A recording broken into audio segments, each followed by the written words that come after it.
Boa tarde a todos. Sede bem-vindos a esta jornada de apresentação do tema do novo ano pastoral. Em nome do Sr. Reitor, agradecemos a vossa presença nesta sessão, nesta bela tarde de sábado. Padre Carlos Cabecinhas dirige-nos a primeira palavra, introduzindo-nos ao itinerário pastoral que estamos prestes a iniciar neste santuário.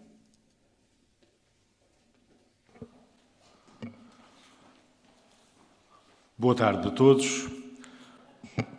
Quero saudar muito especialmente Sua Excelência Reverendíssima, o Sr. Dom António Marto, Bispo desta Diocese de Leiria Fátima.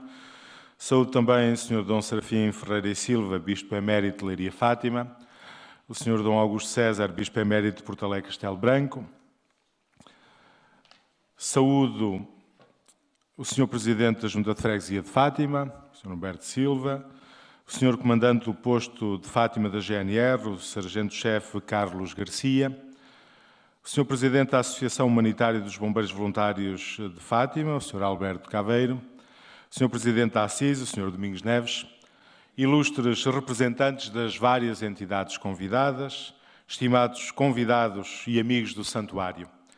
Agradeço a vossa presença nesta jornada de apresentação do triênio pastoral que vamos iniciar e do tema do novo ano pastoral. O septenário de preparação e celebração do centenário das aparições de Fátima, que se iniciou no ano de 2010 e nos conduziu à celebração festiva do ano jubilar, está agora programaticamente concluído. O balanço, devemos dizê-lo, é francamente positivo e deixa-nos gravada a noção de que muito do que se alcançou não pode deixar de permanecer. Aliás, esse era o objetivo explicitado desde o início do itinerário de 7 anos agora concluído, que a dinâmica do centenário pudesse deixar marcas duradouras na vida do santuário. O septenário está programaticamente concluído, dizia, mas constitui agora o terreno fértil a partir do qual continuamos a aprofundar o significado e o alcance do acontecimento e da mensagem que, despontados há 100 anos e desde então acolhidos e proclamados, continuam a interpelar o mundo, a humanidade e a Igreja. Continuam a requerer, pois, aprofundamento reflexivo na sua densidade e acolhimento vital dos seus desafios. O encerramento do centenário é, antes de tudo, pórtico para um tempo que dele bebe e o prolonga, porquanto deve fazer perdurar quanto de belo e de bom foi experimentado.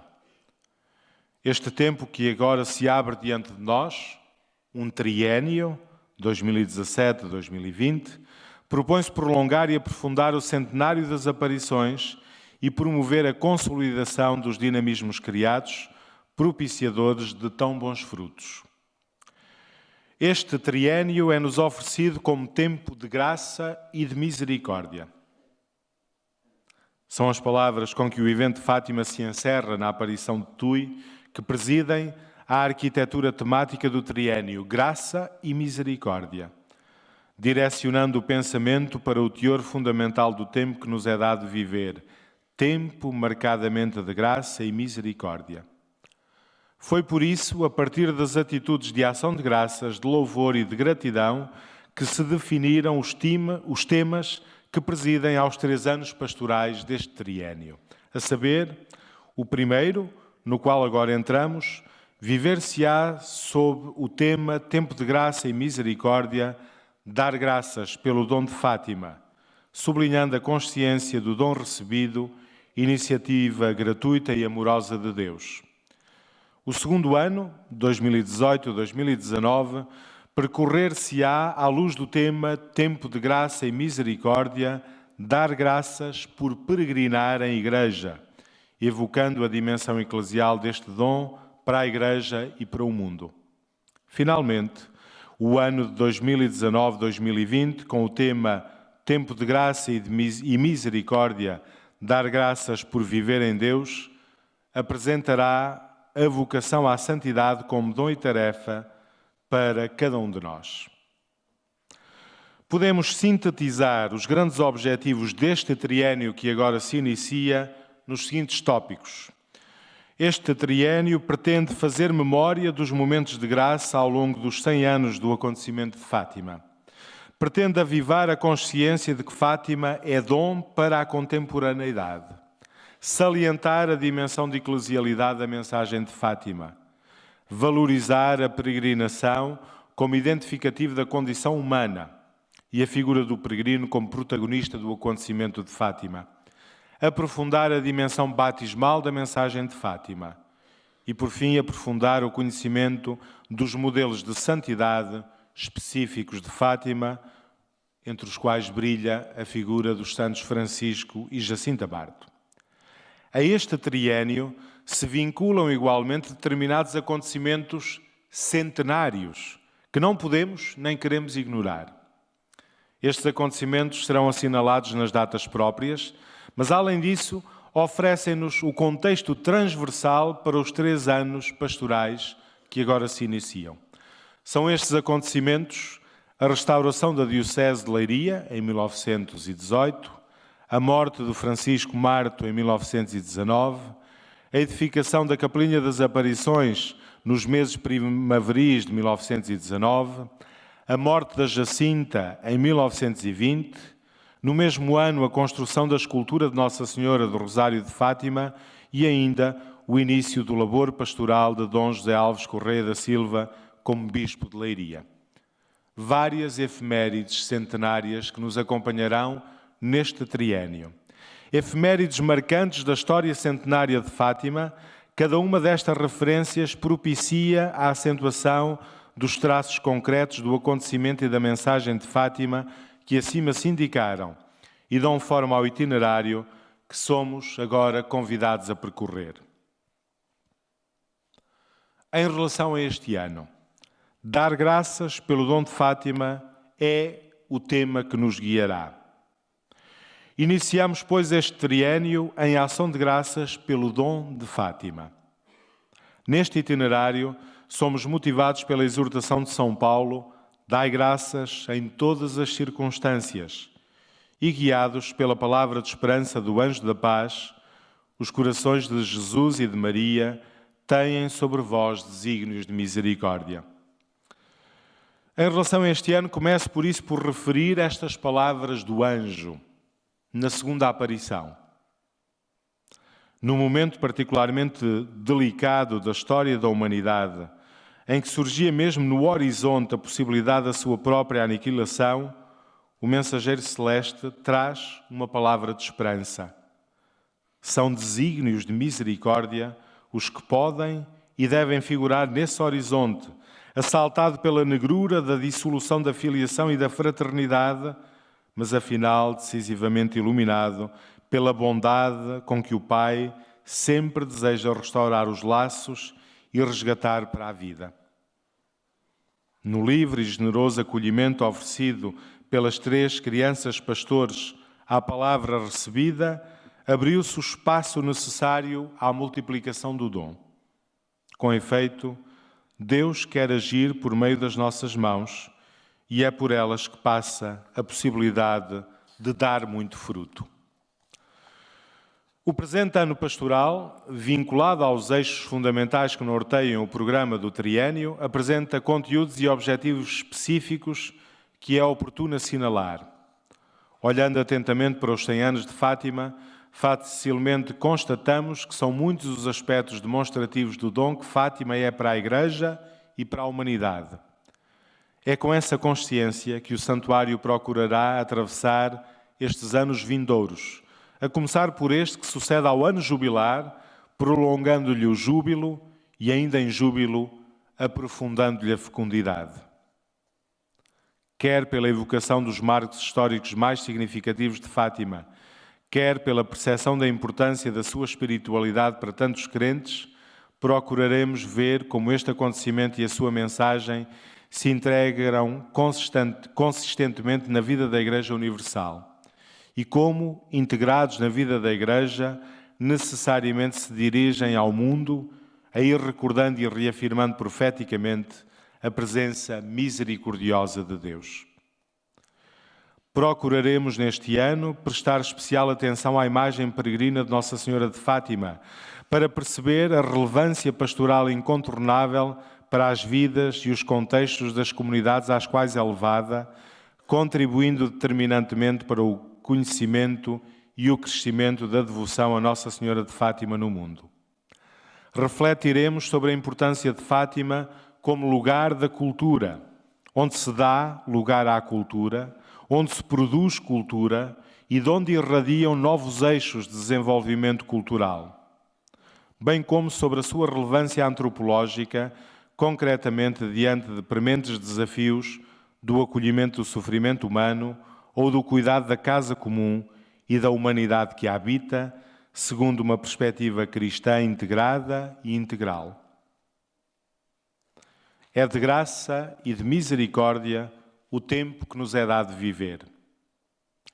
Dai graças em todas as circunstâncias, exorta o apóstolo. Se todas as circunstâncias são lugar para a graça de Deus e por isso ocasião para dar graças a Deus, mais se impõe que diante do grande dom que é o acontecimento de Fátima, nos disponhamos a abrir as mãos e o coração acolhendo-o e a corresponder comprometida e amorosamente, com total disponibilidade de vida, ao tesouro que nos é dado carregar, ainda que em vasos de barro. Eis a maior ação de graças. Para a vivência deste novo ciclo pastoral de 3 anos e deste ano pastoral, preparámos alguns elementos de apoio, como o cartaz e outros suportes gráficos que nos recordarão ao longo do ano o tema que guia a vida do santuário. Uma catequese alusiva ao tema nas alamedas do recinto de oração. Um itinerário orante como proposta aos peregrinos para todo o triênio. O livro do ano, agora como guia do peregrino. A nível de formação e reflexão, mantemos o ritmo anual do Simpósio Teológico-Pastoral. Preparamos um ciclo de conferências, mas com periodicidade diferente do anterior. E manteremos os cursos sobre a mensagem de Fátima com outro ritmo e em novas formas. A nível cultural, propomos um programa musical que nos acompanhará ao longo do ano, bem como a exposição temporária As Cores do Sol, à qual se sucederão, neste triênio, outras exposições, recuperando o ritmo anual. São elementos apenas que pretendem ajudar-nos à vivência deste triênio. Procuremos vivê-los intensamente como tempo de graça e misericórdia. Obrigado pela vossa atenção.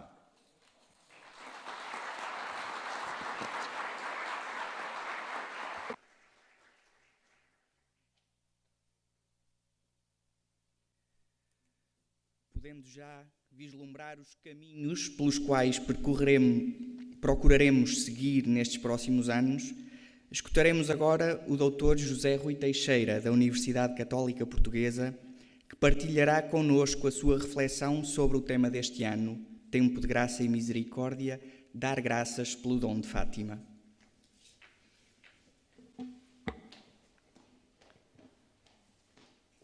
Boa tarde, caríssimos amigos, irmãos em Cristo e na Igreja. Uma palavra de saudação e gratidão para o Santuário de Fátima, nas pessoas de Dom António Marto, meu querido professor na Faculdade de Teologia da Católica do Porto, na década de 90, Sr. Padre Carlos Cabecinhas. Uma palavra para o Dr. Pedro Balinho, que me endereçou pessoalmente este convite para aqui hoje dar graças pelo dom de Fátima. É algo que muito me honra e comove. Recordo que em 2014 o Pedro Balinho convidou-me para escrever um texto para o número 2 da revista Fátima 21. Esse contacto permitiu-me reencontrar Fátima e tem sido uma redescoberta maravilhosa. A despretensiosa reflexão que vos trago aqui hoje e que se materializa numa comunicação de cerca de 20 minutos assenta fundamentalmente em 3 ideias. A primeira: a narrativa de Fátima não é edificante. Não tem uma cosmética edificante.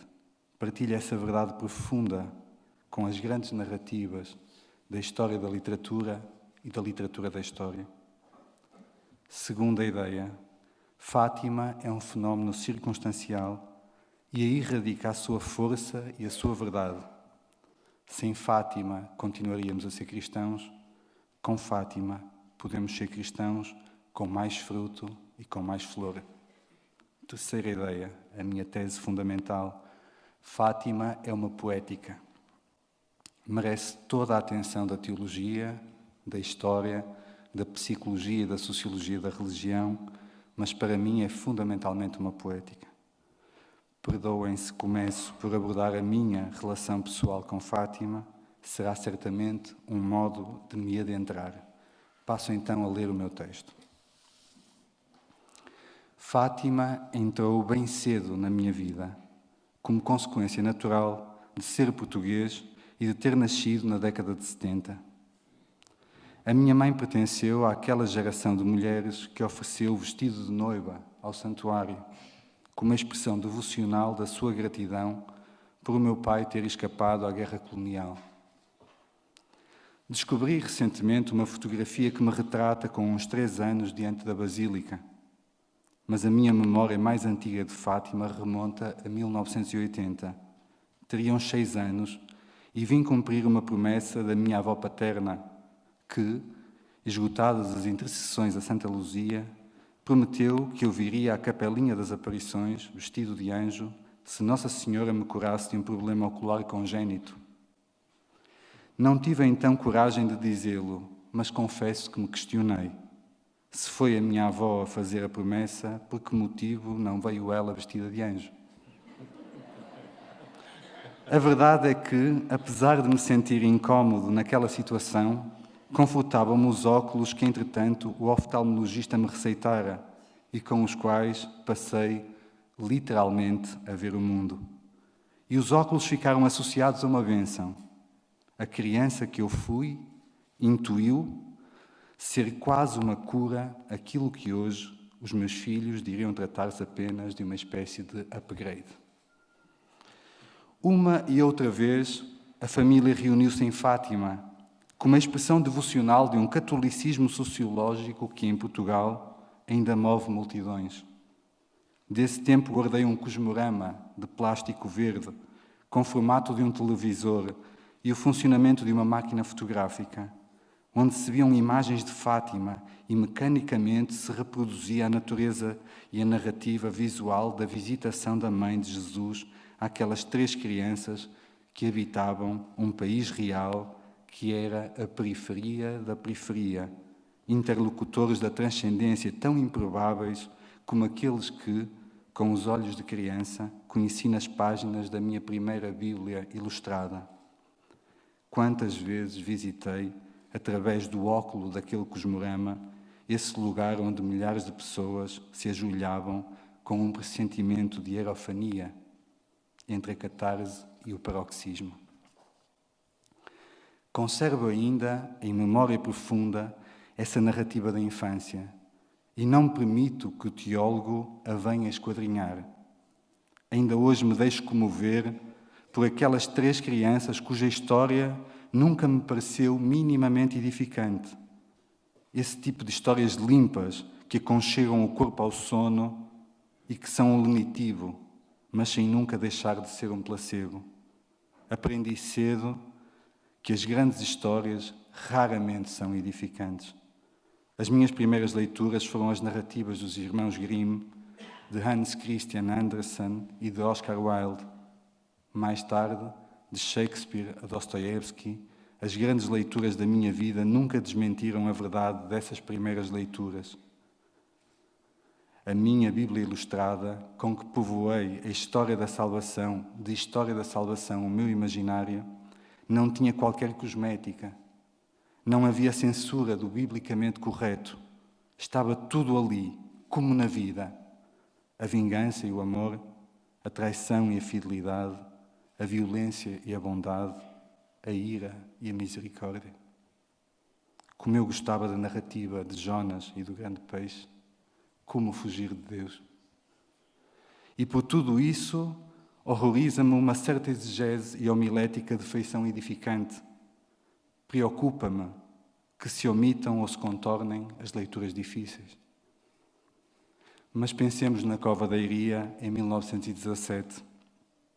Era um desses lugares onde não poderíamos ser visitados, tal como Nazaré nunca poderia ter sido o lugar aonde Deus enviasse o anjo. Está tudo certo. Em 1917, a esmaecida Europa cristã era uma espécie de casca frágil que as trincheiras e as valas comuns, ao modo das fronteiras, partiam piedosamente. E Portugal, que na sua automitografia se arrogou objeto de uma particular predileção divina, era pouco mais do que uma nação periférica, vítima endémica de pobreza, analfabetismo e outras pandemias. E é na periferia dessa periferia, num desses baldios do mundo, que por meio dessas crianças fomos visitados. Sempre me irritou aquele catolicismo nacionalista que usou uma mariologia envesgada como arma de arremesso contra os histerismos e os rancores anticlericais, que em Portugal foram sempre tão institucionais como um certo clericalismo provinciano, com os seus caciques e provisionamentos de retórica bafienta. Sempre me irritou aquela facção snob, dentro e fora da Igreja, que paternalisticamente considerou e considera Fátima um entretenimento religioso para a turba multa. E sempre me irritaram aqueles cristãos que viram e veem Fátima como uma tábua de salvação para a Igreja portuguesa. Digamo-lo sem medo, Fátima é circunstancial e só assumindo desarmadamente essa perspectiva é que poderemos dar graças pelo dom de Fátima. Há uns anos, certamente indignado com uma certa indiferença da minha parte, alguém quis convencer-me do caráter essencial dos dogmas marianos, citando para isso papas e doutores da Igreja. Porém, o meu problema é a semântica e a dinâmica que se estabelece entre a extensão e a compreensão dos conceitos. Para mim, o essencial é essencial. É o constitutivo da essência, aquilo que é condição sine qua non. Para mim, condição sine qua non para ser cristão é Cristo, Ele em mim e eu nele, pela ação do Espírito Santo. Condição sine qua non é o Evangelho, enquanto realidade entranhada na minha autoconsciência, desdobrada em literacia e em praxis. Com efeito, o desaparecimento de todos os exemplares impressos dos Evangelhos não beliscaria a minha condição de cristão. É tão simples quanto isso.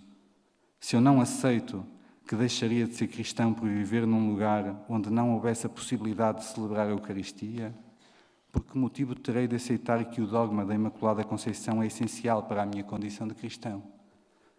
Curiosamente, conservo o hábito de ler regularmente a oferenda de Teilhard de Chardin, do seu hino do universo. Há mais de 20 anos que o faço. Ali está descrito o essencial, uma expressão poética do essencial. Fátima é circunstancial. Mas é à luz do circunstancial que o essencial frutifica na vida de cada um, em estado de graça. E é à luz do essencial que podemos dar graças pelo dom do circunstancial. Não faltarão especialistas a refletir sobre o fenómeno de Fátima desde a perspectiva da teologia ou da história, mas prefiro concebê-lo poeticamente. Para mim, Fátima é uma poética. Na teologia cristã, a graça é a ação livre e gratuita com que Deus, em Cristo, chama o homem à comunhão consigo. Corresponde ao termo latino gratia e ao grego charis, que traduz habitualmente os termos hebraicos shem e chesed, que indicam não só um gesto de benevolência, mas mais profundamente a atitude fundamental da qual brota tal gesto.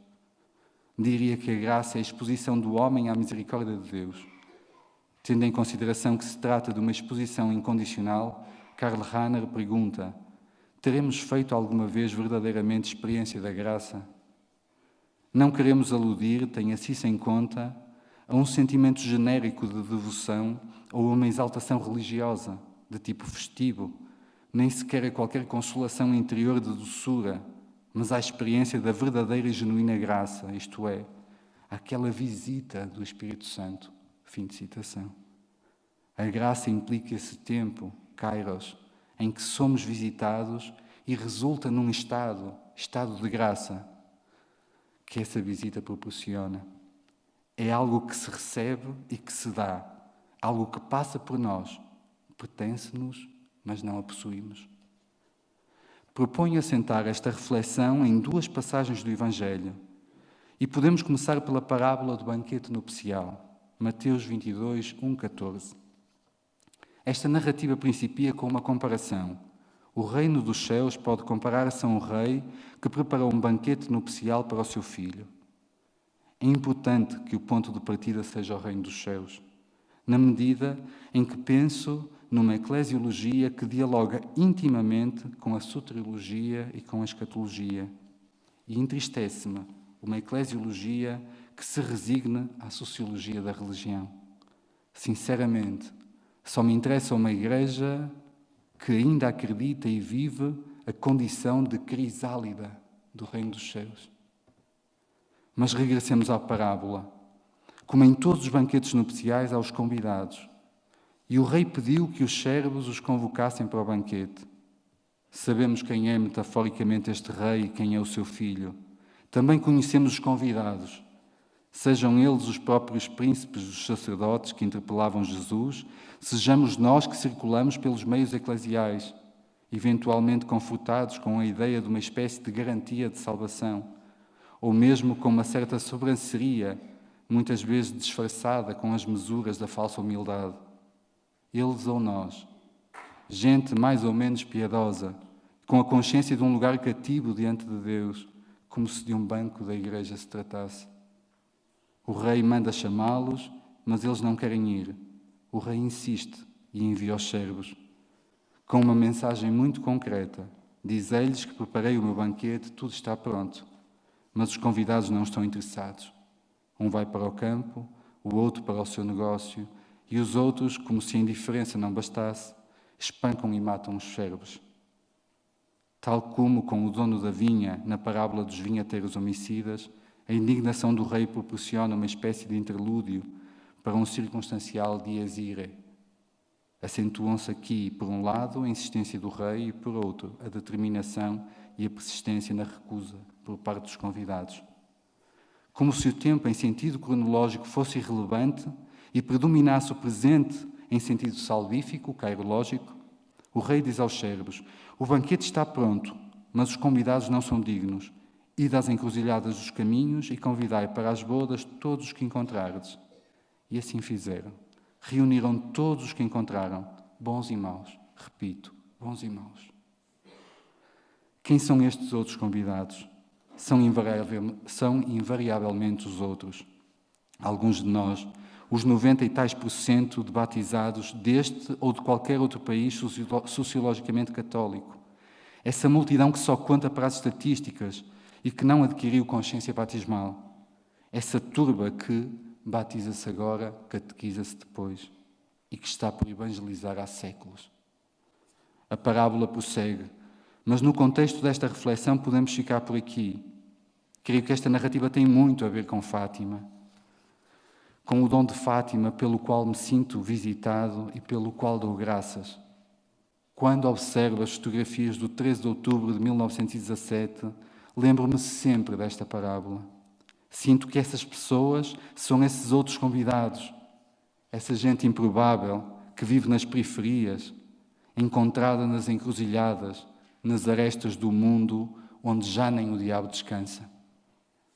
Dou graças pelo dom de Fátima, porque quando me distancio do seu epicentro e busco a distância da observação desapaixonada, vejo ainda essa gente que aceitou o traje nupcial.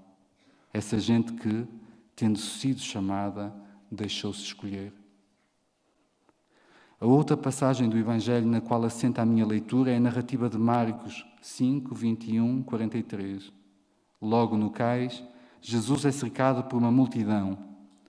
Um homem chamado Jairo aproxima-se e suplica-lhe que o acompanhe, na medida em que a sua filha está a morrer. É relativamente simples concebermos um arco entre a súplica de Jairo e a poderosa expressão Talita cum, que despertará a menina de 12 anos. Mas o que me parece mais impressionante nestes 22 versículos é essa espécie de interlúdio que representa, sob a cúpula do arco narrativo. O evangelista fala-nos de uma hemorroísa, uma mulher que tinha há 12 anos um fluxo de sangue e que muito sofrera nas mãos de vários médicos, tendo gasto tudo o que possuía sem nenhum resultado e assistindo impotente ao agravamento da sua situação. Esta mulher tinha ouvido falar de Jesus e, vendo-o passar na direção da casa de Jairo, pensa para si: se ao menos tocar as suas roupas, serei salva. Facilmente censuraríamos a pretensão desta mulher. É ingênua e reduz a soteriologia a uma intercessão. No meio da multidão, a mulher consegue tocar as roupas de Jesus, essa orla do manto, e Jesus sente-se tocado. E é no toque pressentido que acontece o encontro e a cura. A tua fé te salvou. A orla do manto é uma periferia do corpo, uma extensão distanciada do movimento. Sentir o toque nas roupas é pressentir-se tocado, apesar da morte iminente da filha de Jairo. E a mulher é um corpo que sangra e que se dispõe à cura. Agrada-me que sejamos teologicamente rigorosos. Substitua-se aparição por visão. Nihil obstat. Hoje prefiro o rigor poético. O que aqui aconteceu foi uma visitação. Ou seja, na visão daquelas 3 crianças, fomos visitados. E como disse inicialmente, a graça implica esse tempo em que somos visitados, com a consciência de que deixar-se visitar implica o elemento da expectativa, como nos recorda Paul Tillich. Não é fácil pregar cada domingo sem se elevar à pretensão de possuir Deus e de dispor dele. Não é fácil pregar Deus às crianças e aos pagãos, aos céticos e aos ateus, e ter de lhes explicar ao mesmo tempo que nós próprios não possuímos Deus, mas que o esperamos. Eu estou convencido de que a resistência ao cristianismo vem em grande parte do facto dos cristãos, abertamente ou não, erguerem a pretensão de possuir Deus e terem assim perdido o elemento da expectativa. Fim de citação. Fátima é um lugar onde nos expomos à misericórdia de Deus, um lugar de espera, onde somos visitados. Na urdidura de tantos desencontros, nas arestas de tanta desesperança, recordo o final desse extraordinário diário de um pároco da aldeia, de Georges Bernanos. Que importa, tudo é graça. Quantas vezes escutei o discurso que censura o masoquismo dos peregrinos de Fátima, as promessas que impõem sacrifício, essa espécie de catarse que mutila o corpo. Não contra-argumento. Por um lado, percebo a censura e aceito-a quando não traz o veneno do cinismo de quem se arroga de uma qualquer superioridade moral. Por outro lado, não consigo censurar esses peregrinos, essa gente despojada, ensimismada no seu drama íntimo, para quem a soteriologia não se traduz senão numa interseção com S e C de cedilha, esse ponto em que 2 caminhos se encontram, numa interseção e numa intercessão, com C e 2 S, para que o tangível interceda no intangível. Inquieta-me e comove-me. Tendo arriscado afirmar que Fátima é uma poética, a estas interseções e intercessões terei de chamar humildemente sacramento de cura. Digo porque era eu a criança que trazia na mão a vela a arder e ia vestido de anjo. E havia pessoas de joelhos que sangravam, outros choravam compulsivamente. Eu estava no vórtice do paroxismo, sem saber ainda o significado de vórtice nem o de paroxismo, sem saber ainda que essencial era a situação da filha de Jairo, a menina moribunda com 12 anos, sem saber ainda que a situação da hemorroísa, há 12 anos enferma, era apenas circunstancial. Só aceitando que a situação da hemorroísa era circunstancial é que podermos dar graças pelo dom de Fátima. Porque Fátima é a orla do manto, lugar de intercessão e de intercessão. A periferia onde acontece a cura, a tua fé te salvou. Creio que só o perceberemos se aceitarmos que Fátima é uma poética e que as grandes histórias não são edificantes. Digo porque era eu a criança que estava no vórtice do paroxismo e havia pessoas que não tinham sido os primeiros convidados, pessoas que traziam no rosto a erosão das encruzilhadas e por entre as ruínas dos corpos uma luz parecia irromper, um traje nupcial pressentido. Através das grossas lentes dos meus óculos, aquelas pessoas pareciam curadas. Hoje, passados tantos anos, parece-me evidente. Fátima é a orla do manto, um lugar onde os peregrinos, os convidados da última hora, desta nossa desencantada 25ª hora, procuram tocar e acabam tocados. Jesus está a passar, focado na casa de Jairo. E aqui alguém segreda a si mesmo na intimidade obscura da sua enfermidade, se ao menos tocar as suas roupas. É verdade que a narrativa não termina no versículo 34. No final, escutar-se-á esse impressivo, talita cum. Por isso, é circunstancial o fenómeno de Fátima. Neste intervalo, há o toque que dirime o que medeia o tangível e o intangível. Acontece o encontro e escuta-se. A tua fé te salvou. É circunstancial. Como não dar graças por este dom? Muito obrigado.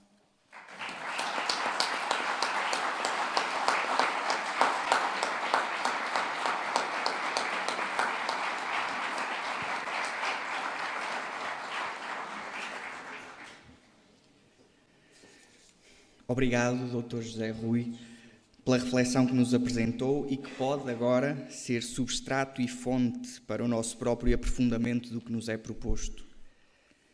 Segue-se um momento musical que nos é trazido pela Escola Cantorum Pastorinhos de Fátima, dirigida pela mestre Ina Paula Pereira e acompanhada por Sílvio Vicente. Desfrutemos.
Ora, boa tarde a todos. É um prazer para a Escola Cantorum estar a participar e a partilhar convosco este momento. Começámos com uma peça um bocadinho efusiva, que dizia Bless with the name of the Lord, Praise with the name of the Lord, que em suma diz apenas tudo o que fizeres, tudo o que fores e tudo o que tiveres na vida, agradece ao Senhor e entrega a Deus. E é nessa atitude que nós agora vamos vos desafiar a agradecer também, a dar graças do dom de Fátima. Se tudo podemos e devemos agradecer a Deus, muito mais ou também podemos agradecer este dom. E há duas pequeninas palavras que podemos utilizar, muito simples, para dizer isto: Ave Maria. E é isso que nós vamos pedir agora, a vossa ajuda para cantar connosco. E a pedir aqui ao Silvio e à escola para fazer só uma vez o refrão e depois peço para ver qual é o coro melhor, se é este, se é esse, ou se é o somatório dos dois. Está bem? Vamos experimentar? Então vá, escola. Só uma voz.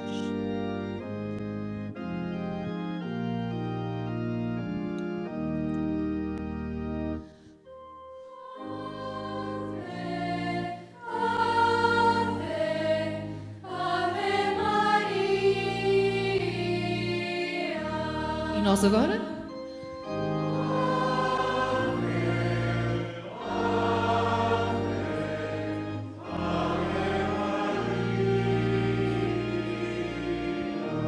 Eles vão nos tirar o emprego, vão nos tirar a nós, o nosso trabalho. Então pronto, assim eles vão começar com a estrofe e depois vou pedir a vossa ajuda. Muito obrigada.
E para terminar, e no seguimento de tudo aquilo que estávamos a dizer sobre a nossa própria, sobre darmos graças e dar graças pelo dom de Fátima e da vinda e do toque de Deus aqui em Fátima, através de Nossa Senhora, vamos acabar com um cântico que todos conhecem, Totus Tuus Maria. Aqui não vou fazer ensaio, acho que nem é preciso, e nós até de vez em quando vamos fazendo cera, como se costuma dizer, não vamos cantar e vamos deixá-los a eles, está bem?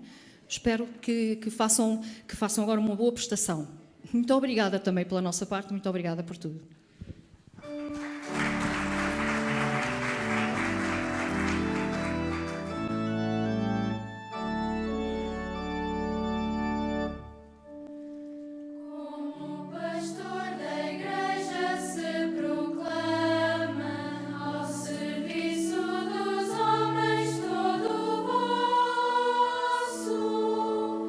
Também excelsa mãe vos pertence.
O presente momento do nosso programa é a apresentação do número 8 da Fátima 21, a revista cultural do Santuário de Fátima, nascida no contexto da celebração do centenário das aparições.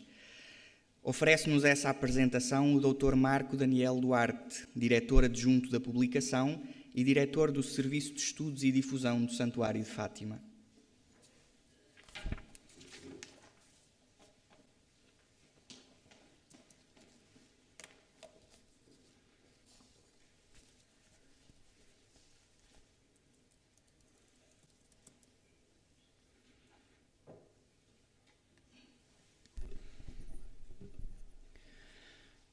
Reverendíssimo Bispo do António Marto, Reverendíssimo Senhor Reitor, Padre Carlos Cabecinhas, saúdo também os senhores bispos que estão presentes e os ilustres convidados, quer aqueles que dizemos normalmente de autoridades, quer também os outros que também são autoridades, obviamente, cada um no seu lugar, como todos sabemos. Se o momento assim o permitisse, pese embora ser voz suspeita a dizê-lo, afirmaria nesta hora: gosto tanto da revista Fátima 21 que me apeteceria começar a ler a primeira página e só terminar quando chegasse à última. Mas este número 8 é o maior de todos os que já publicamos, 272 páginas. Tem mais 100 páginas e o Sr. Reitor não aumentou o preço. Não seria, contudo, possível que conseguíssemos fazer este percurso desde a primeira à última página. Procedo assim à sua apresentação de uma forma o mais rápida que conseguir. Foi o propósito de juntar muitas peças que levou à construção de um mosaico multicolor, sempre tingido com as cores de Fátima. Dessas tonalidades que refletem a luz de um sol maior, segundo o acreditar de uma boa parte da humanidade que encontra na mensagem da Cova da Iria um dos mais importantes sinais do Deus dos cristãos neste tempo contemporâneo.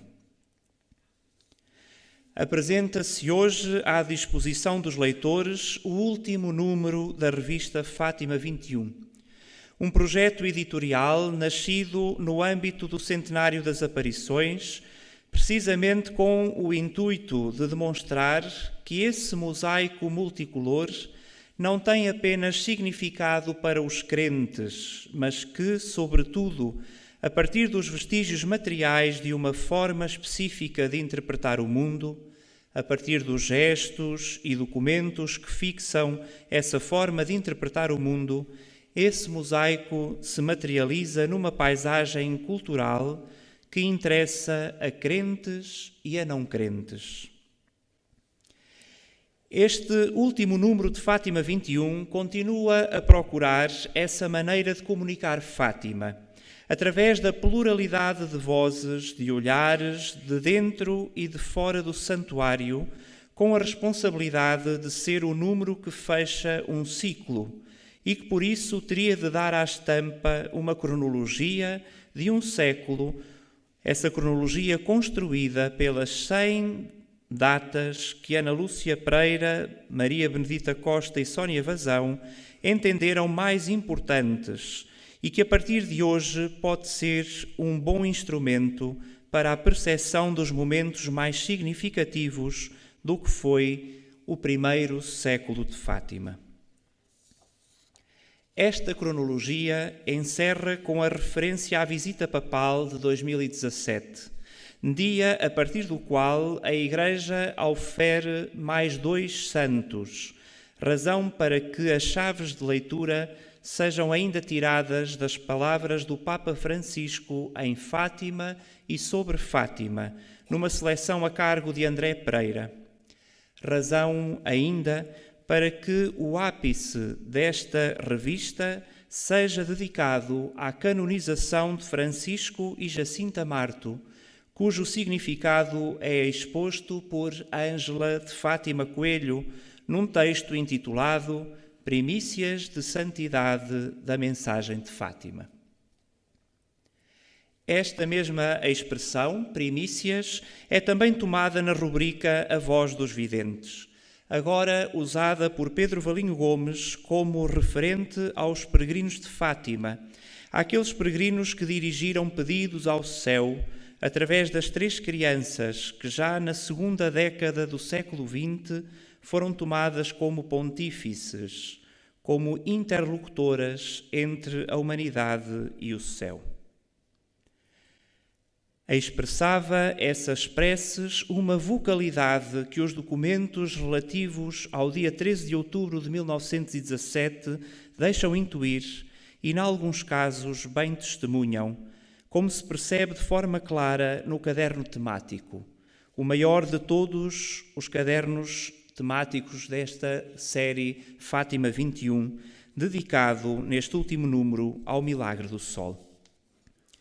Coordenado por José Eduardo Franco, o caderno reúne diferentes especialistas de variadas áreas de estudo. São 18 textos neste caderno, tirados das áreas que refletem a humanidade, desde a história à física, desde o jornalismo à mística, desde a teologia à literatura, desde a fotografia à história da arte e à museologia. Refiro apenas os nomes dos autores tirados do índice: Jónatas da Silva Menezes, José de Carvalho, Jacinto Farias, Eugénia Magalhães, Carlos Fiolhais, Joaquim Franco, António Marujo, Jaime Nogueira Pinto, Otávio Carmo, António Araújo, Anabela, Rita, Paulo Assunção, Paulo Catrica, Isabel Roque, Rui Ventura, Marco Daniel Duarte e José Franco. A pluralidade de vozes e diversidade de prismas são palavras do reitor do Santuário de Fátima e diretor da revista No Editorial.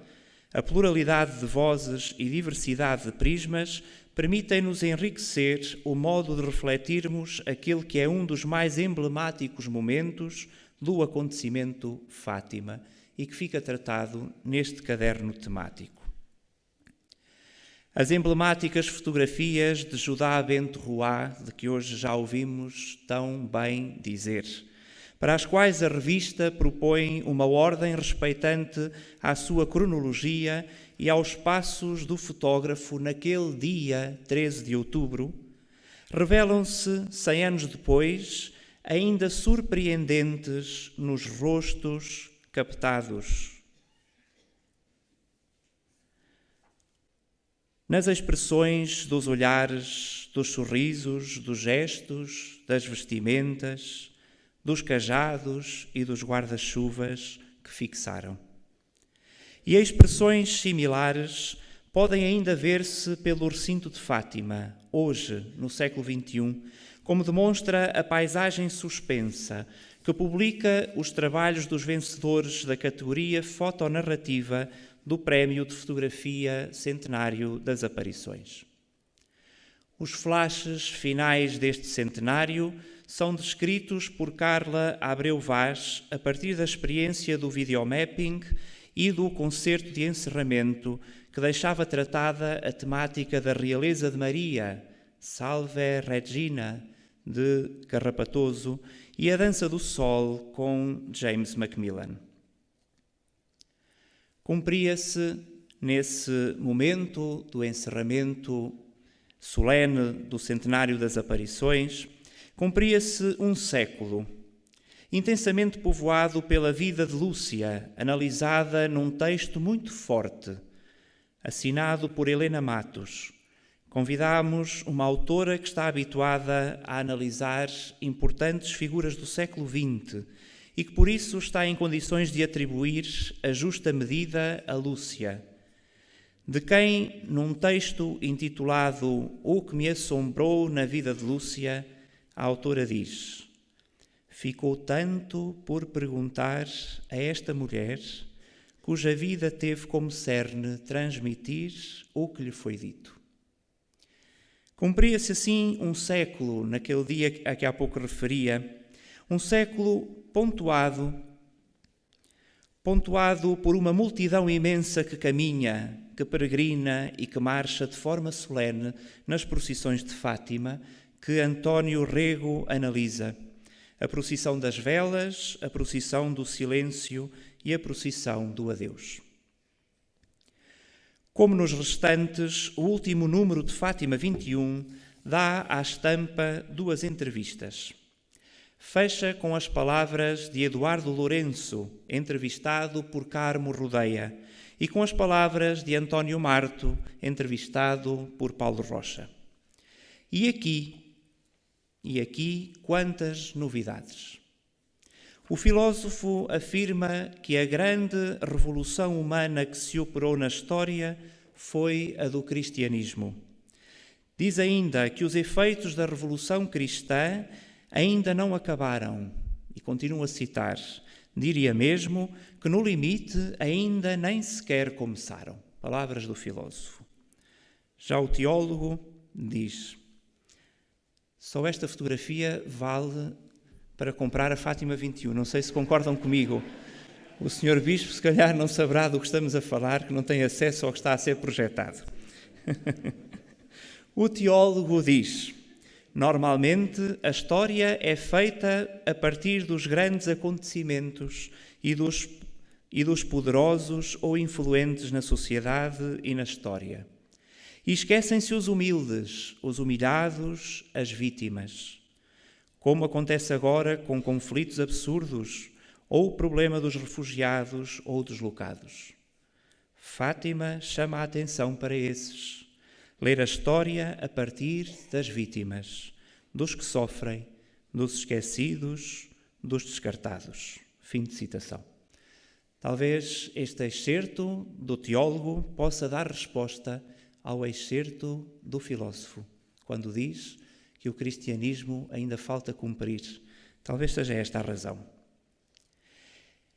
É tempo de concluir, convidando naturalmente à leitura.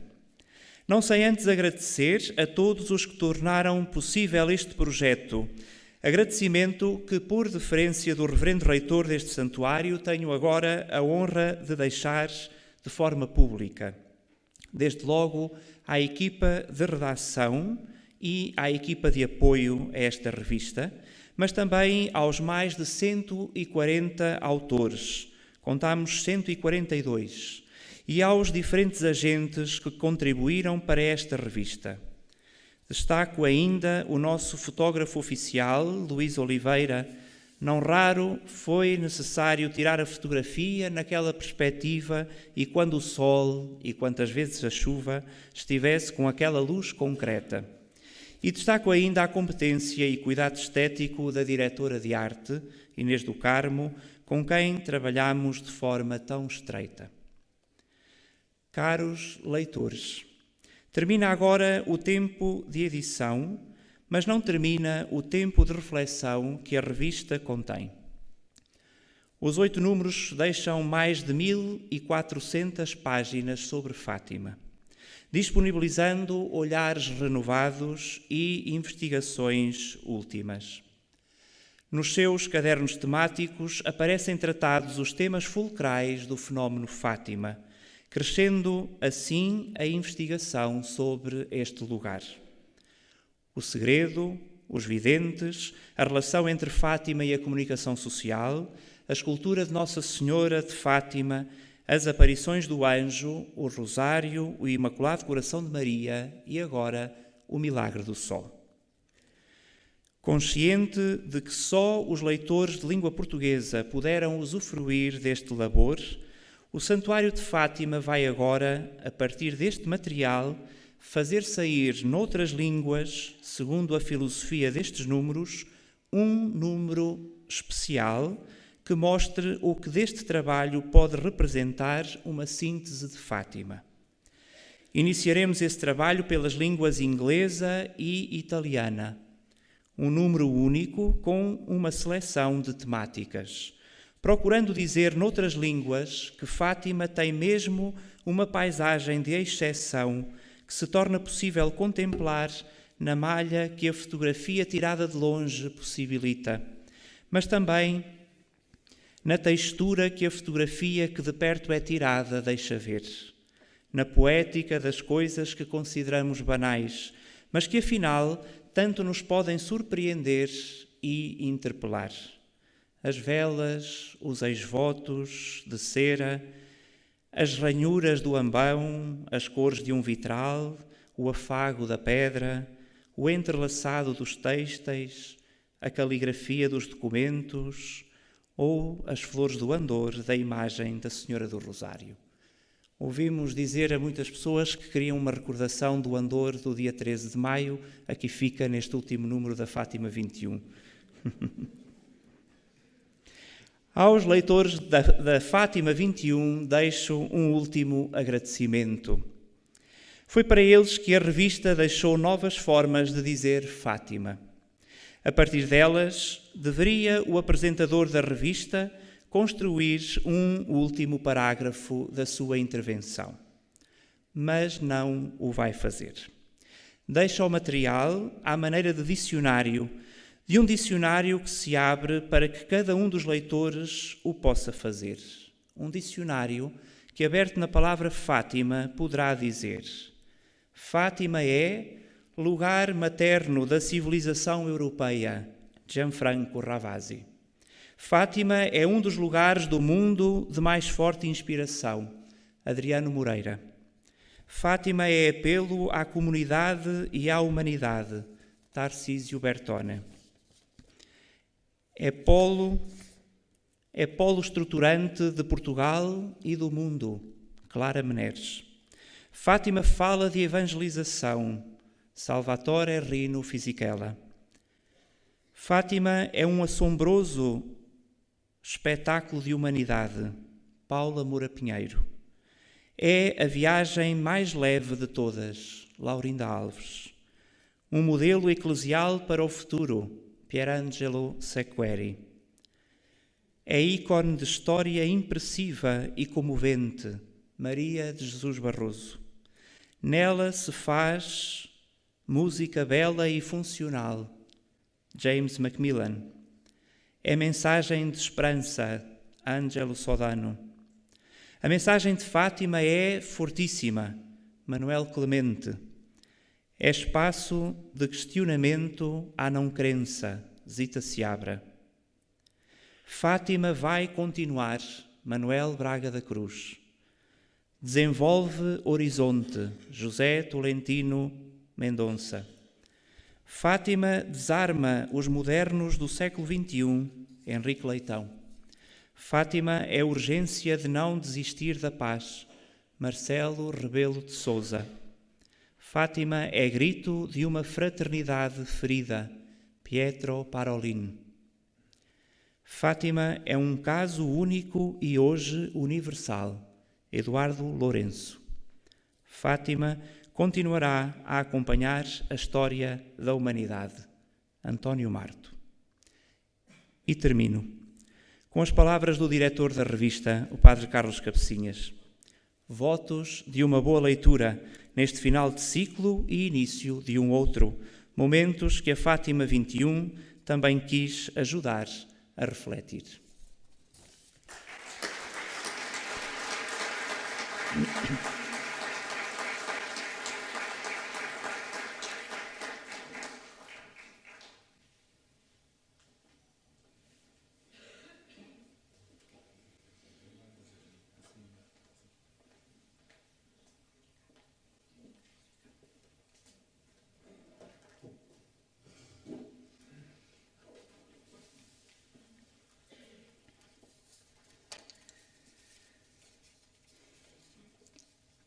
O centenário das aparições, cuja celebração cronologicamente demarcada encerrou há poucos dias, constituiu-se como período particularmente intenso na vida do Santuário de Fátima e de diversas instituições e entidades que, colaborando estreitamente com o Santuário, contribuíram decisivamente para a beleza que todos pudemos experimentar.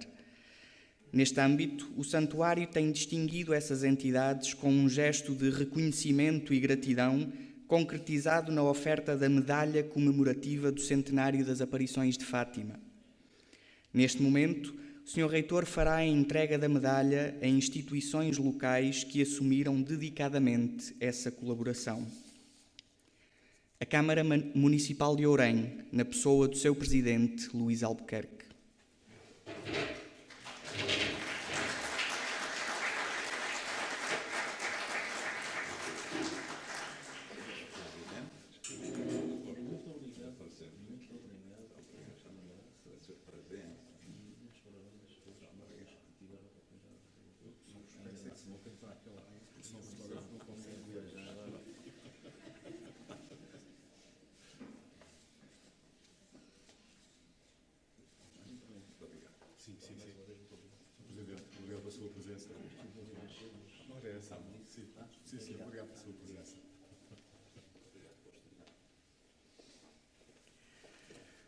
A Junta de Freguesia de Fátima, na pessoa de Humberto Silva, seu Presidente.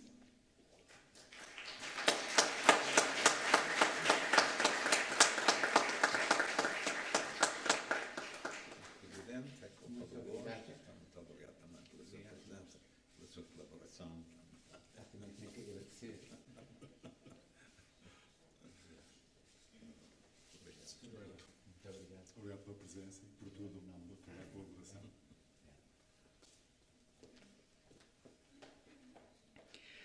A Guarda Nacional Republicana, na pessoa do Sr. Comandante do Posto de Fátima, o Sargento-Chefe Carlos José Garcia.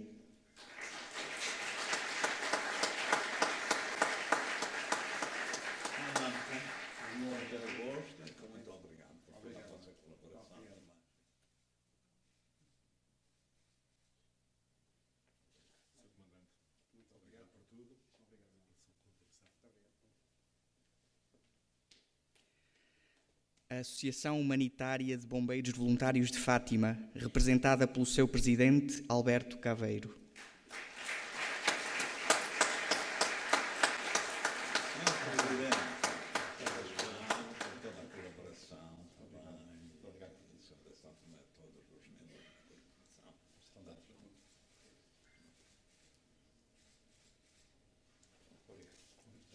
Obrigado por tudo. Obrigado.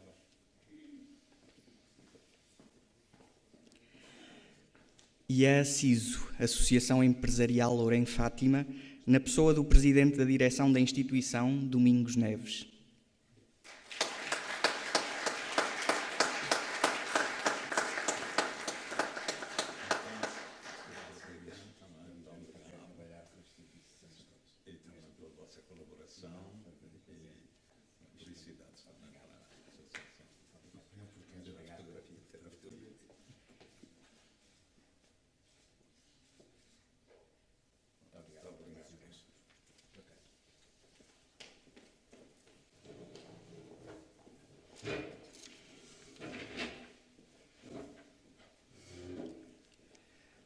A concluir esta sessão, escutamos a palavra que nos dirigirá o nosso Bispo, Sr. D. António Marto.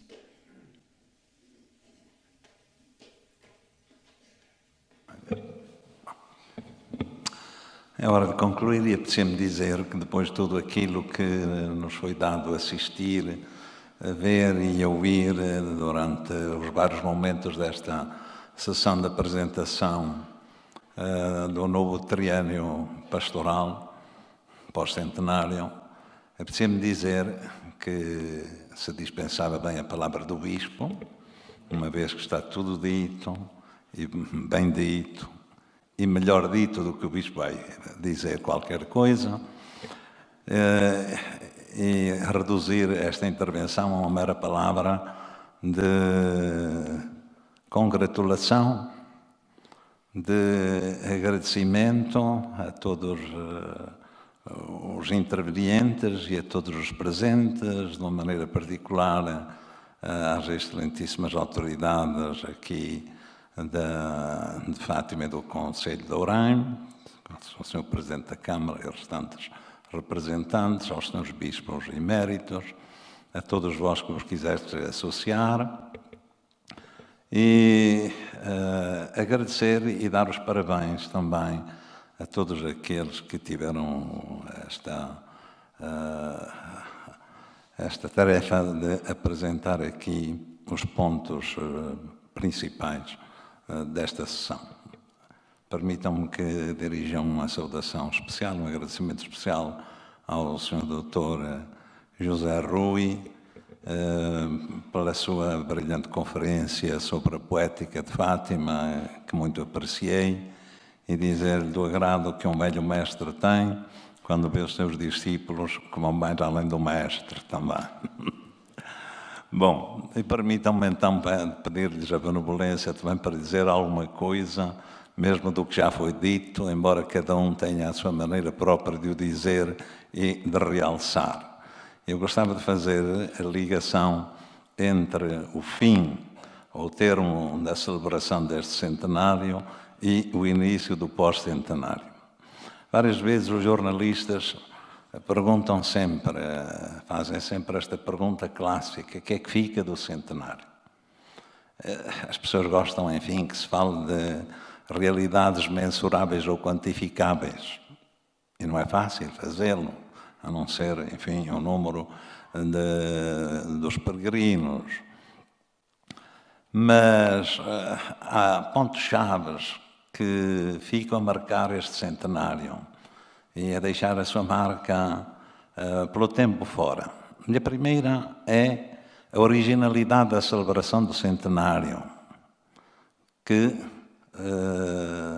se realizou durante 7 anos e não se reduziu a um mero ano de efemérides comemorativas. E estes 7 anos proporcionaram uma nova abordagem à mensagem de Fátima, ao acontecimento de Fátima, que evidenciaram como se realiza, como é verdadeira aquela palavra do Papa João Paulo II: Fátima é sempre nova. Para todos aqueles que sobem à Serra da Eira e procuram penetrar na mensagem que Nossa Senhora confiou aos 3 pastorinhos nas aparições de 1917. Cito de cor, mais ou menos. Isso levou-nos, de facto, a uma nova abordagem que incluiu uma mudança de registro, ou de registros, de quem passa do registro da visão de Fátima numa perspectiva meramente devocional, num conjunto de devoções, ou de uma curiosidade, por vezes mórbida, sobre os segredos de Fátima, ou então do aspecto moralista e sentimentalista, e olha para a mensagem na sua globalidade, numa visão global, harmoniosa, indo ao núcleo, ao coração da mensagem, e procura ver a sua atualidade para os tempos de hoje. E descobre ou redescobre, enfim, aquilo que estava lá sempre latente, que o grande protagonista de todo o acontecimento de Fátima é o nosso Deus misericordioso e compassivo, ao serviço do qual Nossa Senhora se fez portadora de uma mensagem para a humanidade num período dramático da história. Isto permitiu descobrir, de facto, uma riqueza e uma beleza porventura desconhecida para muitos peregrinos, para muita gente, sobre a mensagem de Fátima. Em segundo lugar, isto é como as cerejas, bem uns atrás dos outros, pois é a dimensão mística de Fátima, que muitas vezes foi coberta apenas pelo aspecto devocional. A dimensão mística de quem é introduzido no mistério da intimidade de Deus e da beleza do seu amor trinitário. E esta é a primeira conversão a que se refere a mensagem. Abrir o coração humano a Deus em tempos de descrença ou de indiferença. Segue-se depois a dimensão profética, que é a atenção e a abertura aos problemas da paz, da salvaguarda da humanidade, da sua dignidade e dos direitos humanos. E, neste sentido, como já pude afirmar, Fátima acompanha a história da humanidade de cada época e acompanhá-la sempre. Em quarto lugar, é a canonização dos pastorinhos. O centenário não ficaria completo sem a canonização oficial dos pastorinhos. Normalmente, quando se celebram os grandes aniversários, oferecem-se presentes. Eu penso que o grande presente que Nossa Senhora ofereceu no centenário das suas aparições foi precisamente este. A canonização dos pastorinhos, que de um momento para o outro encontrou um caminho aberto e que se percorreu com uma facilidade e uma velocidade até então quase incríveis. E esta canonização foi marcada também por uma evidência do aumento da visita dos peregrinos ao túmulo dos pastorinhos, o que significa também o aumento da devoção a estas crianças como exemplo de santidade, de uma santidade que mostra o valor da vida invisível de três crianças, de crianças que não eram heróis famosos, nem gozavam da notoriedade dos meios, das redes sociais, que hoje existem com toda a facilidade. Não, eram crianças de uma aldeia remota e desconhecida, que faziam a vida normal de todas as crianças. Quando contamos isto ao Papa Francisco, na última audiência, no dia 30 de setembro passado, ele, com aquela sabedoria própria da sua idade, ouviu e interpretou do seguinte modo: sabeis, as pessoas hoje procuram a inocência no mundo perturbado. Eu acho que é uma frase lapidar, cheia de riqueza de conteúdo. As pessoas hoje procuram a inocência no mundo perturbado. Depois, a mensagem que nos deixou o Papa Francisco e que é necessário prestar-lhe a devida atenção: a purificação da devoção a Nossa Senhora. Como ele explicitou, deixar de olhar para Nossa Senhora como uma santinha, a quem se vem pedir favores, e olhar para ela como a mãe da Igreja, a estrela da evangelização, Nossa Senhora evangelizadora, pedagoga e mistagoga, como foi dos pastorinhos, hoje é dos peregrinos, que nos conduz a Deus e nos mostra Jesus. Depois ainda, também dito pelo Papa Francisco, olhar para a Igreja, uma Igreja pobre de meios, mas rica de amor e de misericórdia. É um aspecto marcante do pontificado do Papa Francisco, que ele sublinha dizendo: sem misericórdia temos hoje poucas possibilidades de nos inserir num mundo de feridos que têm necessidade de compreensão, de perdão e de amor. Isto também é típico da mensagem de Fátima. Outro dado que nos foi proporcionado viver, experienciar de uma maneira mais marcante e que superou até todas as expectativas foi a experiência extraordinária da catolicidade e universalidade da Igreja na expressão dos inumeráveis grupos de culturas e línguas de todos os continentes. Foram grupos onde que aqui corriam e onde se via com os nossos olhos expressa a comunhão da fé e a alegria do Evangelho. e de uma maneira particular os grupos de peregrinos vindos da Ásia, da Coreia do Sul, do Vietnã, da Índia, das Filipinas e até da China. Era raríssimo ver aqui um grupo de peregrinos chineses. Este ano praticamente foram contínuos nas grandes peregrinações. Deste modo, em oitavo lugar, o centenário pôs em evidência a projeção mundial de Fátima e da sua mensagem, que toca os corações.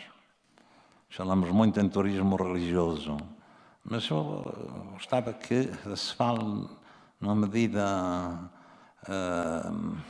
comedida, porque quem vem a Fátima vem porque vem tocado pelo coração. Não vem como um mero turista, até porque Fátima, para turismo, não tem grande coisa.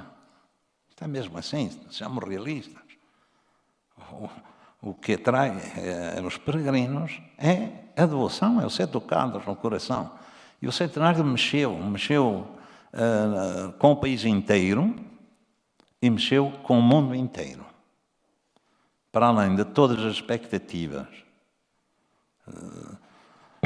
Depois, no aspecto, faço isto muito telegraficamente para não demorar, não? A transmissão da mensagem em novas linguagens foi um dos aspectos que procuramos acentuar, porque para algumas elites, quer dentro, quer fora da igreja, como aqui foi dito, para algumas elites, Fátima é uma espécie de subcultura. Enfim, para gente simples, iletrada ou analfabeta, a que se chama o povo.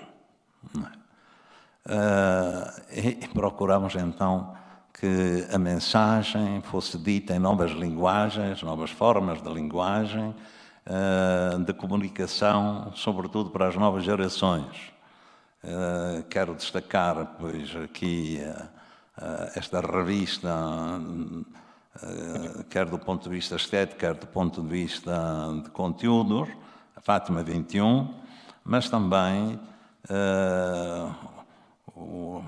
outras expressões, como foi o musical, como foi livros ilustrados para crianças e para adolescentes, o videomapping que foi seguido agora na última grande peregrinação de outubro, que foi seguido por centenas de milhares de pessoas através do online. E de tudo isto, naturalmente, resulta um empenho, um dom, o reconhecimento do dom de Fátima, nestes vários aspectos, mas o empenho em guardar e cuidar do dom. Guardá-lo não como uma peça de museu, mas como algo de precioso, que nos foi confiado e que não podemos deixar perder. E cuidar dele, para que brilhe e irradie toda a força de mensagem, de renovação e transformação dos corações e das mentes para todas as latitudes. Este guardar e cuidar abre-se naturalmente em múltiplos aspectos de que aqui já foram salientados e que eu apenas recordarei, pois guardar o dom de Deus, como é Fátima, que foi um chamamento à fé, antes de mais um chamamento à fé, em tempos de descrença e hoje em tempos de indiferença, e abrir o coração ao amor, ao Deus do amor compassivo e misericordioso. O cuidar especialmente dos mais frágeis, portanto, através da misericórdia e da compaixão. O cuidar da expressão da Igreja, também da experiência da Igreja como comunidade de fé, de que aqui se faz a experiência, a Igreja da Misericórdia, uma Igreja mãe de misericórdia, de compaixão, uma Igreja samaritana e Casa da Fraternidade também. E o cuidar de cada um de nós. da nossa própria fé e da santidade de vida, cuidar da santidade de vida, de tal maneira que aqui Fátima seja também uma escola de santidade. Bom, e para terminar, portanto, está aqui justificado todo este aspecto de então viver este novo ciclo num triênio como um tempo de ação de graças pelo dom de Deus. Hoje termino já Santo Agostinho na leitura do ofício, da liturgia de hoje, convida a cantar o Aleluia ao bom Deus pelos dons que nos faz. E termina assim, e termino também desta maneira. Cantemos agora, meus irmãos, não para gozar o repouso, mas para aliviar a fadiga, como costumam cantar os caminhantes. Canta, mas caminha. Cantando, alivia a fadiga, mas não te deixa à preguiça. Canta e caminha. Que quer dizer caminha? Avança, progride no bem. Tu, se progrides, caminhas, mas progride no bem, progride na verdadeira fé, progride na vida santa. Canta e caminha.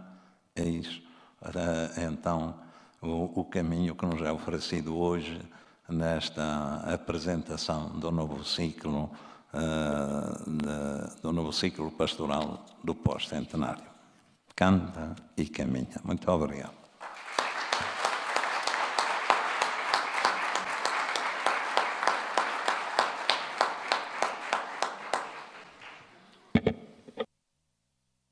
Terminamos esta nossa sessão reiterando em nome do Sr. Reitor o agradecimento pela presença e participação de todos nesta jornada e formulando votos de continuação de um dia bom e de vivência fecunda do novo ano pastoral que agora se inicia. Um bem-aja a cada um.